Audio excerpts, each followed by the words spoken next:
Stuffed sweet puri ఎలా చేసుకోవాలో చూద్దాం రండి. Welcome to home birds. ముందుగా 2 కప్పుల గోధుమ పిండి, చిటికెడు సాల్ట్, కొంచెం నెయ్యి యాడ్ చేసుకోవాలి. కొన్ని వాటర్ కూడా యాడ్ చేసుకొని ముద్దలా చేసుకోవాలి. చేసుకున్న తర్వాత ముద్ద మీద కొంచెం ఆయిల్ అప్లై చేయాలి, లేకపోతే డ్రై అవుతుంది కాబట్టి ఒక హాఫ్ అన్ అవర్ పక్కన వదిలేయాలి. ఈలోపు మనం స్టఫ్ ఎలా ప్రిపేర్ చేసుకోవాలి చూద్దాం రండి. ముందుగా 1 కప్పు బెల్లం అండ్ 1 కప్పు పుట్నాల పప్పు మిక్సీ చేసుకోవాలి. మనం ఇందాక నానపెట్టుకున్నాం కదా పిండిని, దాన్ని తీసుకొని పూరి షేప్లో చేసుకోవాలి. పూరిలా రుద్దుకోవాలన్నమాట. కొన్ని రుద్దుకునే గ్యాప్లో మనం పాకం ఎలా చేసుకోవాలో చూద్దాం రండి. ఒక 2 కప్పులు గోధుమ పిండి కదా, 1.5 కప్పు బెల్లం వేసుకొని పాకం చేసుకోవాలన్నమాట.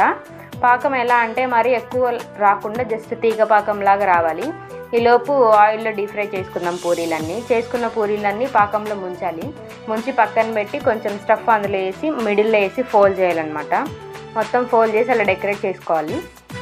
ఇంతే. వీడియో మీకు నచ్చినట్లయితే please do like, share, subscribe. Bye guys.